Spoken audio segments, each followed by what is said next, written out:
अक्षम्य धूप के नीचे एक उजाड़ खेत किसान की निराशा को प्रकट करता है। वह अपनी आंखें आसमान की ओर उठाता है। निराशा उसके चेहरे पर गहराई से अंकित है। उसके चारों ओर की फसलें मुरझा गई हैं, जो उसके दिल में बंजर आशा को दर्शाती हैं। उसकी आवाज दर्द से कांपती है जब वह चिल्लाता है, हे भगवान, तुम खेती का काम नहीं जानते। मेरी फसल हर साल खराब हो जाती है। हर सूखा पौधा किसान की मूक चीख की गूंज है, सपनों के धूल में बदलने का प्रमाण। उसकी छाया खेत में लंबी खिंचती है, जो नुकसान के कैनवास पर एक आदमी का एक कठोर सिलहूट है। स्वर्गीय दरबार में ईश्वर अपने सिंहासन पर शांति से बैठे हैं, जो दिव्य परोपकारिता का चित्र है। किसान उनके सामने इकट्ठा होते हैं। उनकी आवाजें सांसारिक चिंताओं और विनम्र अनुरोधों का एक समूह है। भगवान सुनते हैं। उनकी अभिव्यक्ति सहानुभूति और चिंतन का मिश्रण है, क्योंकि वह उनकी हार्दिक प्रार्थनाओं का मूल्यांकन करते हैं। एक कोमल मुस्कान के साथ भगवान बोलते हैं। उनके शब्द ब्रह्मांडीय अधिकार का भार लिए हुए हैं। ठीक है, इस साल मौसम का पूरा नियंत्रण आपके हाथों में है। किसान विस्मय से देखते हैं।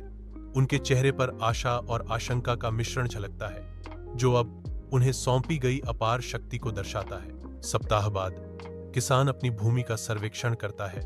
उसके होठों पर एक हल्की मुस्कान खेलती है, क्योंकि सूरज खेतों को सुनहरी रोशनी से नहलाता है।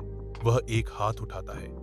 ऐसा लगता है कि वह बादलों को चीरते हुए तत्वों को ही नियंत्रित कर रहा है, जिससे अंतहीन नीले रंग का आकाश प्रकट होता है।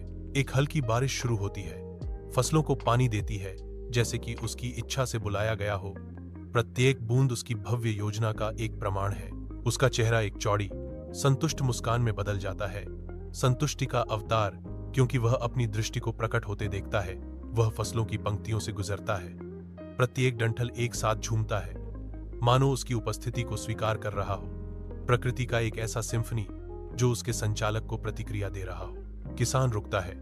डूबता सूरज उसके पीछे एक लंबी छाया डालता है, जो जीवंत परिदृश्य के खिलाफ नियंत्रण और संतोष का एक सिलहूट है। कटाई का समय आता है, लेकिन किसान के खेत में एक अशांत शांति छाई हुई है। एक व्यापक दृश्य चौंकाने वाला सच उजागर करता है। खेत बंजर पड़ा है। एक भी दाना नहीं उगा, जिससे भूमि बंजर हो गई और किसान निराश हो गया। कभी आशाजनक क्षेत्र अब प्रकृति के क्रूर हाथ के एक स्पष्ट वसीयतनामा के रूप में खड़ा है। किसान जमे हुए हैं, खोई हुई फसल की गंभीर वास्तविकता का सामना कर रहे हैं। ईश्वर के दरबार के अलौकिक विस्तार में एक अकेला किसान आगे बढ़ता है, जिसके चेहरे पर निराशा अंकित है। वह दिव्य उपस्थिति की ओर दौड़ता है।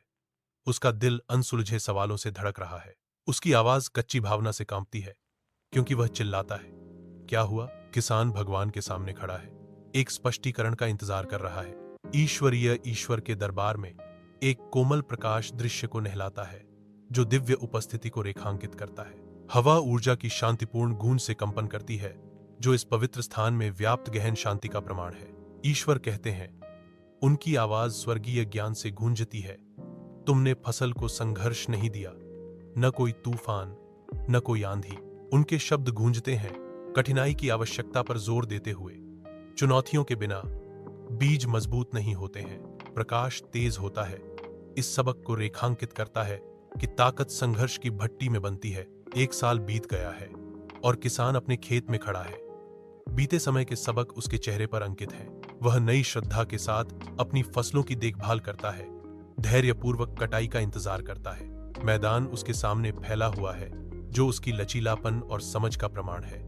अपने काम की शांत एकांत में वह शांति और उद्देश्य पाता है। विशाल आकाश के नीचे किसान अपने प्रचुर खेत का सर्वेक्षण करता है। सुनहरी फसलें धीरे धीरे झूमती हैं, क्योंकि किसान अपने खेतों से गुजरता है। किसान मुस्कुराता है। उसका मौसम से प्रभावित चेहरा वर्षों की कड़ी मेहनत और समर्पण को दर्शाता है। वह अपनी निगाहें उठाते हैं। उनकी आंखें कृतज्ञता से भरी हुई हैं, क्योंकि वे स्वर्ग की ओर देखते हैं। गहरी कृतज्ञता के क्षण में किसान भरपूर फसल के लिए अपनी आभार व्यक्त करता है।